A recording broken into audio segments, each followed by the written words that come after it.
شروع اللہ کے نام سے جو بڑا مہربان اور نہایت رحم کرنے والا ہے۔ تمام حضرات سورہ فاتحہ اور درود پاک پڑھ لیجئے۔ اعوذ باللہ من الشیطان الرجیم، بسم اللہ الرحمن الرحیم، الحمدللہ رب العالمین، الرحمن الرحیم، مالک یوم الدین، ایاک نعبد و ایاک نستعین، ایاک نعبد وَإِيَّاكَ نَسْتَعِينُ إِيَّاكَ نَعْبُدُ وَإِيَّاكَ نَسْتَعِينُ اهْدِنَا الصِّرَاطَ الْمُسْتَقِيمَ صِرَاطَ الَّذِينَ أَنْعَمْتَ عَلَيْهِمْ غَيْرِ الْمَغْضُوبِ عَلَيْهِمْ وَلَا الضَّالِّينَ آمین۔ اللہم صلی علی محمد وعلی آل محمد کما صلیت علی ابراہیم وعلی آل ابراہیم انکا حمید مجید۔ اللہم بارک علی محمد وعلی آل محمد کما بارکت علی ابراہیم وعلی آل ابراہیم انکا حمید مجید۔ مٹا دے اپنی ہستی کو اگرچہ کچھ مرتبہ چاہے، مٹا دے اپنی ہستی کو اگرچہ کچھ مرتبہ چاہے، کہ دانہ خاک میں مل کر گلے گلزار ہوتا ہے۔ اللہ کے پیارے نبی حضرت محمد رسول اللہ صلی اللہ تعالیٰ علیہ وسلم کی ذات گرامی، نبی علیہ السلام کی سیرت پاک کا ایک اعلیٰ ترین پہلو جو ہے وہ حلم ہے، جس کو بردباری کہتے ہیں، جس میں تحمل کو شامل کیا جاتا ہے، جو صبر کے ساتھ مزاج کے اندر پیدا کیا جاتا ہے۔ نبی علیہ السلام نے اپنی پاک حیات جو ظاہری طور پر انسانوں کے سامنے نظر آتی ہے، اس میں حلم کا بہت استعمال کیا، صبر کا بڑا استعمال کیا، بردباری کا بہت استعمال کیا۔ اللہ کے پیارے نبی حضرت محمد رسول اللہ صلی اللہ تعالیٰ علیہ وسلم نے رہنمائی فرمائی انسانوں کی، اور یہ طے کیا کہ جب آپ کے پاس طاقت ہو، قوت ہو، استقامت ہو، علم ہو، دولت ہو، تو رویہ کیسا ہونا چاہیے، اور اگر آپ کمزور ہوں، پریشان حال ہوں، دکھی ہوں، محتاج ہوں، اس وقت رویہ کیسا ہونا چاہیے۔ جو نبی ہوتے ہیں اللہ کے، اور پیارے نبی صلی اللہ علیہ وسلم کی یہ شان ہے، جب نبی مکی زندگی میں تھے تو بڑی صبر سے کام لیا، اور جب مدنی زندگی میں آ گئے، مکی زندگی میں یعنی جب حکومت میں دخل نہیں تھا، اقتدار ان کے پاس نہیں تھا، جب غلبہ مشرکین کا تھا، جب تشدد کا دور تھا، تو بڑے صبر سے کام لیا، اور جب مدنی زندگی میں پہنچے، جب اللہ نے اقتدار بھی عطا کر دیا، عدالت بھی عطا ہو گئی، میدان بھی فتح کر لیا، حکومتیں لامحدود زمینوں تک پہنچ گئیں، مکہ بھی زیر نگین آ گیا، تو جب مکے میں تھے پریشانی کی حالت میں تو صبر سے کام لیا، اور جب اللہ نے طاقت سے نواز دیا تو پھر رحمت سے کام لیا۔ یعنی جو نبی ہوتا ہے وہ دونوں صورتوں میں اللہ کی مخلوق کے لیے رحمت والا ہی ہوتا ہے۔ اللہ کے نبی صلی اللہ علیہ وسلم کے یہاں اصول تھا کہ اگر کوئی مہمان آ جاتا تو اس کو خالی نہیں لوٹاتے تھے، کھانا کھلا کے، اگر اس کی کوئی ضرورت ہوتی کپڑوں کی، کرائے کی، سامان کی، پوری کرتے تھے۔ تو اس کام کے لیے نا اکثر ادھار لینا پڑ جاتا تھا۔ سیدنا بلال رضی اللہ تعالیٰ عنہ حضور صلی اللہ علیہ وسلم کے سیکٹری ہیں، پیارے نبی صلی اللہ علیہ وسلم کے پرسنل اسسٹنٹ کہیے، تو ان کی ڈیوٹی تھی کہ جب کوئی مہمان آ جائے تو سامان لانا ہے، اور یہ پوچھنے نہیں جانا کہ نبی علیہ الصلوۃ والسلام سے کہاں سے لاؤں، کس دکان سے لاؤں، نہیں، بس مہمان آ گئے، جاؤ بازار، اب ادھار چاہیے تو ادھار لے آؤ، لیکن مہمان بھوکا نہیں رہنا چاہیے۔ تو وہاں ایک یہودی تھا مدینہ میں، تو ایک دن حضرت بلال رضی اللہ تعالیٰ عنہ کو ملا، کہنے لگا بلال آپ یار جگہ جگہ سے قرض لیتے ہو، میرے پاس بھی بہت پیسے پڑے ہوتے ہیں، کبھی مجھ سے بھی قرض لے لیا کرو، تو مجھے پتا ہے کہ تم وقت پہ لوٹا دیتے ہو، تو میں چاہتا ہوں کہ میرا پیسہ بھی کام میں لگ جائے۔ تو حضرت بلال رضی اللہ تعالیٰ عنہ نے کہا ٹھیک ہے تم سے بھی لے لیں گے کبھی ضرورت ہوئی تو ایک وقت آیا کہ ان سے بھی کچھ قرض لے لیا 1 مہینے کی مہلت کے اوپر۔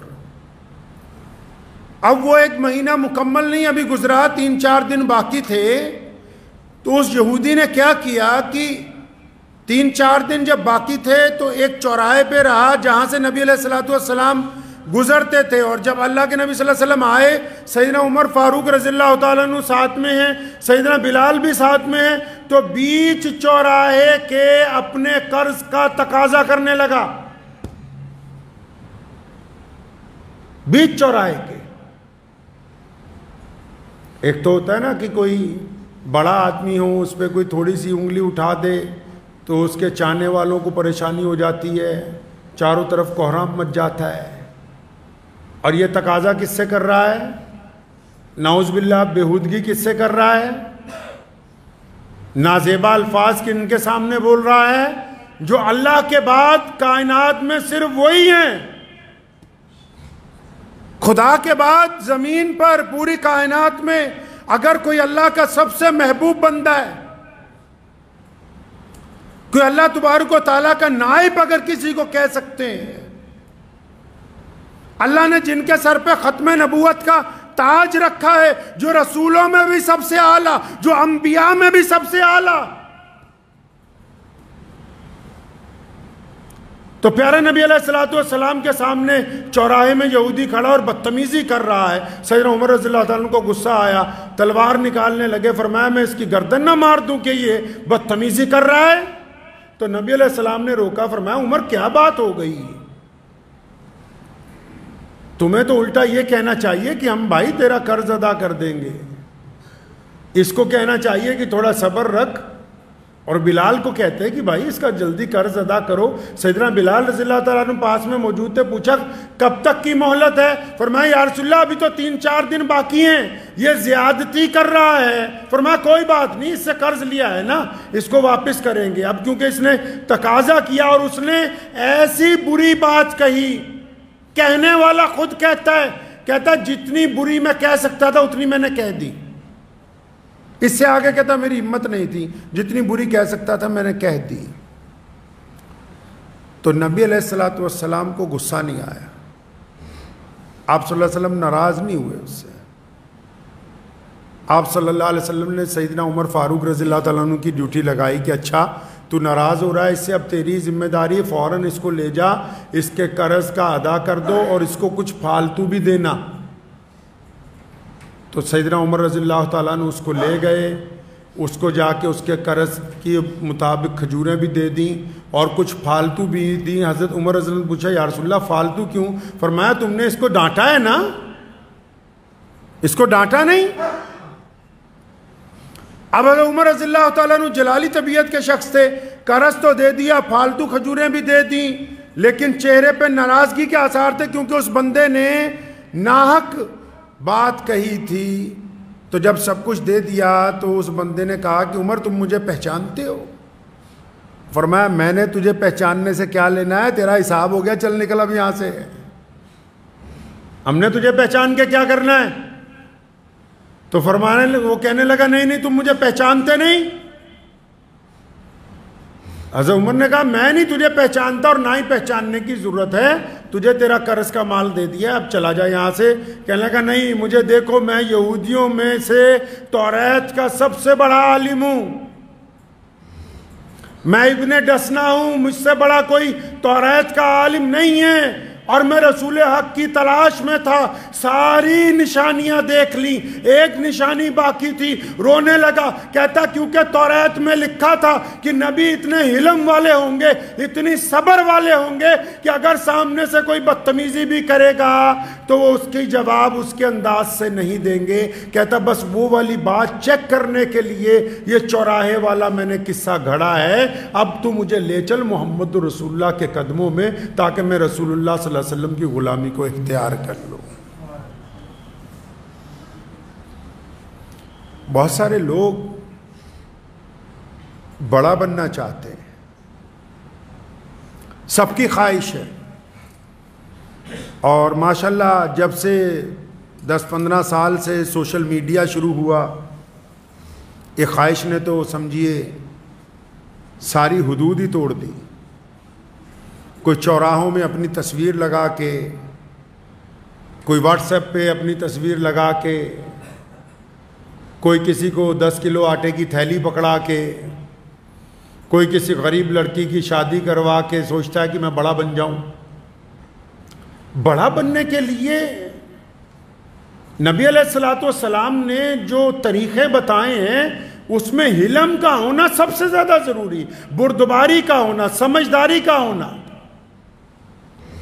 بدتمیزی کی جواب میں اگر بدتمیزی کی تو پھر کیا بات ہے، گالی کی جواب میں اگر گالی دے رہے ہیں تو کوئی کمال نہیں کر رہے آپ۔ اگر اپنوں کی بے عزتی کر کے آپ سوچتے ہیں کہ ہم 2 قدم آگے چلے جائیں گے تو یہ آپ سب سے بڑے بیوقوف ہیں۔ آپ کسی کو تانا دے کے 4 لوگوں میں کسی کی بے عزتی کر کے سمجھتے ہیں کہ نہیں بس میری بڑی عزت ہو رہی، عزت نہیں ہو رہی۔ اللہ تعالیٰ نے تو کہا قرآن پاک میں بڑے صاف لفظوں میں، ان اللہ مع الصابرین، کہ بے شک اللہ تعالیٰ صبر کرنے والوں کے ساتھ ہے۔ صبر کون کرتے ہیں بھائی؟ صبر وہ کہ جن کی زبان پہ پھر کوئی بات آتی نہیں ہے، اللہ ساتھ ان کے ہیں۔ متعدد مفسرین نے اس آیت کی تفسیر کے اندر جا کے لکھا ہے کہ اس کے مکمل صبر کی بات یہ ہے کہ جو بندہ سامنے والے کی تانا زنی پر، سامنے والے کے جھوٹے الزامات پر، سامنے والے کے تشدد پر چپ ہو جائے، بالکل صبر کر لے، پھر اللہ کہتے ہیں کہ اب میں تیرے ساتھ ہوں، تیری طرف سے اب میں بدلہ لوں گا اس سے۔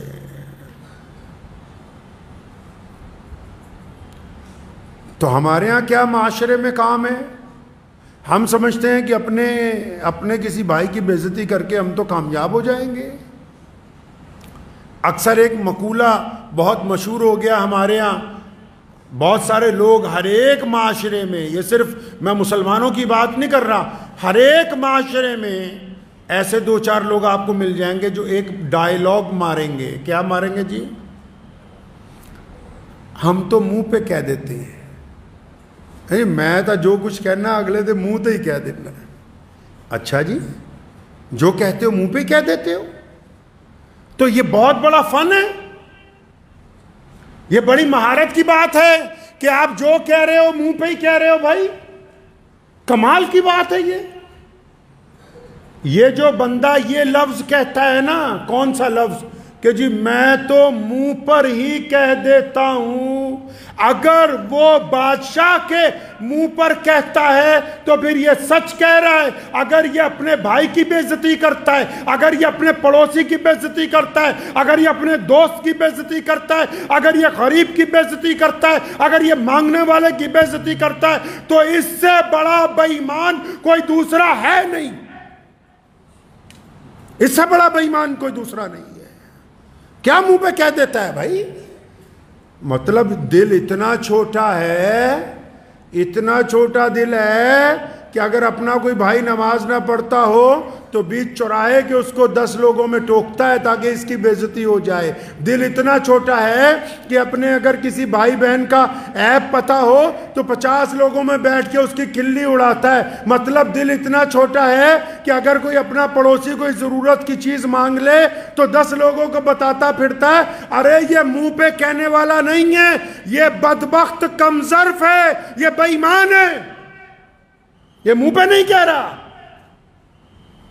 منہ پہ تو سیدنا حبیب بن زید نے کہا بادشاہ وقت کو کہ ہم تجھے نہیں مانتے. منہ پہ کہا عمار بن یاسر نے رضی اللہ تعالی عنہ نے ابو جہل کو کہ میں تیرے طریقے کو تسلیم نہیں کرتا. منہ پر کہا سیدنا سمیہ رضی اللہ تعالی عنہ نے شہادت کو قبول کیا, کفار مکہ کے مطالبے کو منظور نہیں کیا ہے. منہ پر کہتے ہیں. اچھا منہ پر کہنے کا شوق ہے؟ اچھا پھر کہو نا منہ پہ ذرا کہہ کے بتاؤ کہ اب تک کتنی نمازیں چھوڑی. بتاؤ نا منہ پر کہ میرے بیٹے جو ہیں بدمعاش ہیں. بتاؤ ذرا منہ پر کہ ہمارے باپ نے فلاں کے ساتھ ٹھگی ماری تھی. بتاتے کیوں نہیں کہ ہم بدمعاشی کا کاروبار کرتے رہے تھے؟ بتاؤ نا منہ پر کہ میں تو 2 نمبری کا کام کرتا رہا ہوں. کیوں نہیں بتاتے کہ میں نے فلاں کی بیٹی کے ساتھ منہ کالا کیا تھا؟ کیوں نہیں بتاتے کہ میں نے فلاں کے ساتھ اتنے ہزار کی بے ایمانی کی تھی؟ بتاؤ نا کہ میں نے کس کس کی ماں بہن بیٹی کے لیے غلط ارادے دل میں پال رکھے. منہ پہ کہنے کا اگر شوق ہے تو پھر اپنی اوقات بتاؤ, اپنی اصلیت بتاؤ. اگر یہ لفظ کہتے ہو کہ ہم جو کہتے ہیں منہ پر کہتے ہیں, اس کا مطلب جھوٹ بولتے ہو. تم اپنی کمیاں تو منہ پر کہتے ہی نہیں ہو. اپنی کمیاں منہ پر نہیں کہتے ہو. منہ پر کہنے والے لوگ معاشرے کو توڑنے والے لوگ ہیں. پیارے نبی صلی اللہ علیہ وسلم سے زیادہ اللہ کے بعد کون کائنات میں عزت والا ہے؟ رسول اللہ صلی اللہ علیہ وسلم سے زیادہ کس کی تکریم ہو سکتی ہے؟ پیارے محمد صلی اللہ علیہ وسلم سے زیادہ کائنات میں کس کا ادب ہو سکتا ہے؟ پھر بھی ایک صحابی رسول صلی اللہ علیہ وسلم آتے ہیں, نوجوان آتا ہے اور آ کے کہتا ہے یا رسول اللہ میرا تو زنا کرنے کی طبیعت چاہتی ہے. آج کل ذرا کسی مولوی کو یہ بات کہہ کے دیکھو 400 فتوے ساتھ میں آ جائیں گے. اپنے کسی پیر کو کہہ کے بھیجو, کہے گا تھپڑ مارو باہر نکالو اس کو. اپنے کسی بڑے کو کہہ کے بھیجو. آج کل تو ماشاءاللہ جو پیر ہوتے ہیں, جو بڑے بڑے لوگ ہوتے ہیں, دیندار بھی ہوں چاہے, ان میں سے 99% تو وہ ہیں جن کو مرید بھی وہ چاہیے جو بہترین بڑی گاڑی والے ہوں, اچھا اے سی والا ہو. ان کو تو غریب مرید کا گھر بھی اچھا نہیں لگتا. پہلے سے ہی مشورے میں طے ہو جاتا ہے کہ کون سی کوٹھی پہ حضرت اتریں گے اور کون سی کوٹھی سے ہیلی کاپٹر میں بیٹھ کے واپس چلے جائیں گے. پہلے ہی طے ہو جاتا ہے. یہ محمد الرسول اللہ صلی اللہ علیہ وسلم کی سنت کو کہاں پہنچ سکتے ہیں؟ پیارے نبی حضرت محمد الرسول اللہ صلی اللہ تعالی علیہ وسلم کیا چاہتے ہیں؟ آپ نبی علیہ السلام نے کیا طریقہ طے کیا ہے؟ یہ طے کیا, سنو, جس طرح نماز کے لیے وضو ضروری ہے, جس طرح نماز کے لیے امام کے پیچھے نیت باندھنی ضروری ہے, جس طرح نماز کے لیے قبلے کی طرف منہ کر کے کھڑے ہونا ضروری ہے, اسی طرح اخلاق کے لیے اپنے سے کمتر آدمی کے ساتھ عاجزی سے ملنا نہایت ضروری ہے. یہ جو دیوان صاحب کو سلام کرتے پھرو نا, اس کو چمچہ گیری کہتے ہیں, اس کو اخلاق نہیں کہتے. اس کو چمچہ گیری کہتے ہیں. اخلاق کس کو کہتے ہیں جی؟ اپنے سے کم تر کے ساتھ. بیوی آپ کی آپ سے کمزور ہے, آپ سارا غصہ اسی پہ نکالنا چاہتے ہیں. آپ کے بیٹا بیٹی آپ سے کمزور ہیں, آپ سارا غصہ انہی پہ اتارنا چاہتے ہیں. آپ کا بھائی آپ سے کمزور ہے, آپ ساری عزاداری اسی پر چاہتے ہیں. آپ کا پڑوسی آپ سے ڈرتا ہے, آپ ساری گنڈا گردی اسی پہ کرنا چاہتے ہیں. آپ کے محلے والے آپ سے خوفزدہ ہیں, آپ سب کچھ انہی کے ساتھ کرنا چاہتے ہیں. ارے جو اپنے سے کمتر لوگوں کے ساتھ محبت کرنا نہیں جانتے, انہوں نے ابھی محمد رسول اللہ صلی اللہ علیہ وسلم کی سیرت کو پڑھا ہی نہیں. اعلیٰ ترین لوگوں کی چمچہ گیری کرنے سے بہتر ہے اپنے ساتھ والوں کے ساتھ حسن سلوک کو قائم کیا جائے. اللہ نے عزتوں کا جو سرمایہ رکھا ہے وہ عزتیں بانٹنے میں رکھا ہے. دولت لگاؤ بازار میں, دولت بڑھتی ہے. آپ زمینیں خریدیں, زمینیں بڑھتی چلی جائیں گی. علم حاصل کریں, علم بڑھتا جائے گا. اپنے جسم پہ محنت کریں, جسم میں خوبصورتی آتی چلی جائے گی. تو پھر یہ کیا بہتر ہے کہ اگر آپ عزتیں بانٹیں گے تو آپ کی عزت میں اضافہ نہیں ہوگا. جو دوسروں کی عزت چھین کر خود عزت دار بننا چاہتے ہوں وہ قیامت آ سکتی ہے, دوسرے کا مقام نہیں لے سکتے. تو ہمیشہ اس بات کو یاد رکھیں کہ یہ رسول اللہ کی سنت ہے. کیا؟ حلم اپنے اندر پیدا کرنا، بردباری پیدا کرنا، اپنے میں سنیم لانا. فوری طور پہ جواب کے طور پر جواب دے دیا تو کوئی کمال کا کام نہیں کیا ہے ہم نے. کچھ چیزیں اگر برداشت کر لی جائیں تو برداشت میں تو مزہ ہی بہت زیادہ ہے، برداشت میں تو لطف ہی بہت زیادہ ہے، بانٹ کے کھانے میں تو لطف ہی بہت بڑھ جاتا ہے. اگر آپ برداشت کرنا سیکھ جائیں گے تو اللہ تبارک و تعالیٰ آپ کے لیے رزق کے دروازے، عزت کے دروازے کھول دیں گے.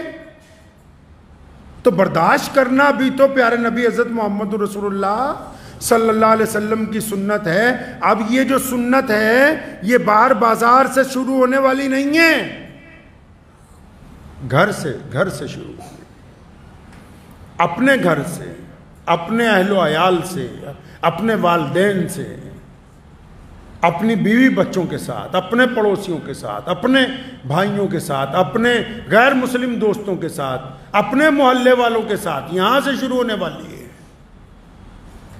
تو اس لیے اپنے اندر صبر کے مادے کو پیدا کریں کہ جو بندے صبر کرنے والے ہوتے ہیں بڑی ہمت والے ہوتے ہیں. صبر کرنے والا بندہ حالات سے گھبراتا نہیں ہے. بعض اوقات حالات بگڑ جاتے ہیں نا، لوگ جان کے دشمن ہو جاتے ہیں. جو ڈرپوک آدمی ہوتا ہے وہ گھبرا جاتا ہے، چھپتا پھرتا ہے. صبر کرنے والے حالات سے نہیں گھبراتے. صبر کرنے والوں کو اللہ نے ہمت دی ہوتی ہے، استقامت دی ہوتی ہے. وہ اس بات پر یقین رکھتے ہیں کہ نفع اور نقصان کا مالک اللہ ہے. اگر آپ صبر کرنے والے ہوں گے پھر اللہ کا ساتھ آ جائے گا، اللہ کی مدد آپ کے ساتھ آ جائے گی. تو ذہن نشین کر لیں اس بات کو کہ یہ پیارے نبی حضرت محمد رسول اللہ صلی اللہ علیہ وسلم کی سنت ہے کہ اگر آپ کو کسی کے اوپر تھوڑا سا بھی اقتدار حاصل ہے تو پھر اپنی عزاداری کو قائم نہ کریں. صبر کے ساتھ، حلم کے ساتھ، استقامت کے ساتھ قائم کریں. جب تھوڑا صبر سے کام لیں گے، تھوڑی محبت سے کام لیں گے تو وہی وقت جو ہے آپ کے ساتھ چلا جائے. میرے دادا حضرت مولانا مفتی محمد احمد لدھیانوی رحمۃ اللہ علیہ یہاں تشریف فرما تھے. سن 1952 یا 53 کا واقعہ ہے. تو کوئی صاحب آئے، ان کو کام وام کہیں لگا دیا تو اس بندے نے پیسے نہیں دیے تو بڑا ناراض ہوا، اس سے بھی ناراض ہوا، مفتی صاحب رحمۃ اللہ علیہ سے بھی آ کے ناراض ہوا. ناراضگی میں 3-4 تلخ باتیں کہیں تو حضرت ہنستے رہے. تو خادم کو بلایا کہ لے آؤ اسے شربت پلاؤ. شربت پلایا، کچھ ٹھنڈے ہو گئے. پھر جب ٹھنڈے ہو گئے، غصہ اتر گیا ان صاحب کا، تو پھر دوبارہ 3-4 سخت باتیں اس لیے کہیں کہ حضرت میں تو آپ کو اتنی بری باتیں کہیں تو آپ نے جواب میں مجھے ڈانٹا ہی نہیں. پھر بعد میں دوست بن گئے. تو اگر آپ 2 منٹ خاموش رہ جائیں گے تو رشتوں کو اگر آپ جوڑ لیں گے تو اللہ تبارک و تعالیٰ آپ کو استقامت عطا فرمائے گا. اور جو رشتوں کو جوڑنے کی بات ہے، قرآن پاک میں نے کہا نا وَاعْتَصِمُوا بِحَبْلِ اللَّهِ جَمِيعًا، اللہ کی رسی کو مضبوطی سے بولو نا، پکڑ لو. اللہ کی رسی کو مضبوطی سے بس پکڑ ہی رکھی، آگے نہیں پتا کیا ہے ان کو. قرآن نے کہا اللہ کی رسی کو مضبوطی سے پکڑو، لیکن کیا کہا آگے؟ فرمایا لیکن آپس میں لڑنا نہیں، آپس میں ایک دوسرے کی ٹانگیں مت کھینچنا، ایک دوسرے پر الزام تراشی مت کرنا، ایک دوسرے کی عزتیں مت اچھالنا، فروئی مسائل کو لے کے ایک دوسرے کو سڑکوں پر ذلیل نہ کرنا، مسجدوں میں بیٹھ کے ایک دوسرے کے خلاف تقریریں مت کرنا، ایک دوسرے کے خلاف عوام کو بھڑکانا نہیں، ایک دوسرے کے خلاف لوگوں کے دلوں میں نفرت مت پیدا کرنا. اور پھر قرآن نے یہاں تک کہا کہ اللہ کی رسی کو مضبوطی سے پکڑنے والوں، اگر تم آپس میں لڑتے رہو گے تو پھر تمہاری ہوا اکھڑ جائے گی، تمہاری عزت تمہارے پاس نہیں رہے گی، ہوا اکھڑ جائے گی تمہاری. یہ کیا سمجھتے ہیں کہ اچھا آپس میں لڑنے سے صرف 2 آدمیوں کی گفتگو بند ہوتی ہے؟ ارے میاں دو بندوں کی گفتگو نہیں بند ہوتی، دو خاندانوں کے تعلقات ٹوٹ جاتے ہیں، دو پڑوسیوں کی سلام دعا بند ہو جاتی ہے، دو کاروباریوں کا آپس میں لین دین ختم ہو جاتا ہے، دو سیاسی لوگوں کا آپس میں ربط ٹوٹ جاتا ہے، سماجی طور پر برباد ہو جاتے ہو، معاشی طور پر برباد ہو جاتے ہو، اور حکومت میں جو حصہ داری ملنی ہے وہ بھی تمہارے ہاتھ سے نکل جاتی ہے۔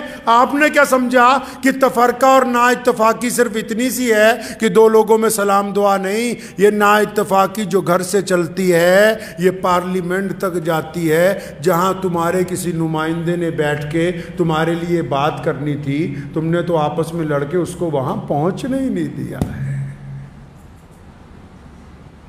دین کو سمجھیں۔ پیارے نبی حضرت محمد رسول اللہ صلی اللہ تعالی وسلم نے جو ہمیں دین عطا فرمایا وہ بہترین نظام کائنات کا صرف نماز پڑھنے سے، روزہ رکھنے سے، حج کرنے سے، زکوٰۃ دینے سے دین مکمل ہونے والا نہیں ہے۔ امر بالمعروف کے ساتھ نہی عن المنکر کے اوپر چلنا پڑے گا۔ یہ کہنا ہوگا کہ حق حق ہے، ظلم ظلم ہے۔ یہ کہنا پڑے گا کہ ہم آپس میں بھائی بھائی ہیں۔ نفاق کو نکالنا ہوگا۔ جن کی نمازیں ان کو آپس میں دشمنیوں سے نہیں روکتی، جس کی نماز اس کو حرام کھانے سے نہیں روکتی، جس کی نماز اس کے بھائی کی غیبت سے نہیں روکتی، جس کی نماز اس کو اپنی بیوی پہ ظلم کرنے سے نہیں روکتی، جس کی نماز اس کے پڑوسی سے محبت نہیں سکھاتی، جس کی نماز غریب کے منہ میں لقمہ دینے کا درس نہیں دیتی، جس کی نماز راستے میں چلتے ہوئے پتھر کو ہٹانے کا سبق نہیں پڑھاتی، تو یہ نالائق صرف فرض ادا کر رہا ہے، اس کی نماز ادا ہو ہی نہیں رہی ہے۔ کیونکہ نماز کی ادائیگی کا مطلب ہی صرف یہ ہے، نماز کا مطلب ہی یہی ہے کہ اللہ چاہتے ہیں کہ میرے نماز پڑھنے والے بندے اچھے بن جائیں، اور جس کی نماز نے انہیں اچھا ہی نہ بنایا تو اس کا مطلب ہم اپنی منزل تک نہیں پہنچ رہے۔ تو دعا کیجئے، وقت بھی ہو گیا ہے کہ حالات جیسے تیسے بھی ہوں صبر سے کام لینا ہے۔ لیں گے انشاءاللہ؟ ہاں، جو لوگ صبر اور استقامت کو چھوڑتے ہیں وہ تھوڑے سے لالچ میں آ جاتے ہیں، گھبرا جاتے ہیں۔ ابھی ایک ہمارے کشمیر کے سابقہ وزیر اعظم غلام نبی آزاد صاحب نے بیان دیا کہ ہم تو پہلے سے غیر مسلم تھے، بعد میں مسلمان ہوئے، کیونکہ ان کو ظاہری طور پر اقتدار کی کرسی چاہیے۔ تو انہوں نے سوچا کہ مذہب سے زیادہ اچھا تڑکا کسی اور چیز کا تو لگ نہیں سکتا ہے۔ تو میں سرکار کو یہ اپیل کروں گا کہ جو اپنوں کا نہ ہوا وہ آپ کا کہاں ہونے والا ہے، جو اپنوں کا نہ ہوا وہ آپ کا کہاں ہونے والا ہے۔ جو گرگٹ کی طرح رنگ بدلتے ہوں ان کو اسلام نے بھی کہا کہ یہ منافق ہیں، ان کو دنیا کے دستور نے بھی کہا۔ کسی بھی دیش میں چلے جائیے، سیاسی طور پر رائے کا اختلاف رکھنے والے لوگ قابل قبول ہوتے ہیں، لیکن اگر کوئی اپنے دیش سے اختلاف رکھتا وہ بندہ قابل قبول نہیں ہوتا۔ تو اس لیے ہمیشہ یاد رکھیں، حالات جیسے بھی آ جائیں، اسلام کا دامن محمد رسول اللہ صلی اللہ علیہ وسلم کے راستے کو اپنی جان سے عزیز رکھتے رہیے۔ دعا کیجئے اللہ اس کے اوپر عمل کی توفیق عطا فرمائے۔ وآخر دعوانا ان الحمدللہ رب العالمین۔ مجھے امید ہے کہ آپ کو یہ ویڈیو پسند آئی ہوگی۔ اگر پسند آئی ہو تو یہ آپ اپنے دوستوں کے ساتھ شیئر کریں اور اس چینل کو سبسکرائب ضرور کریں۔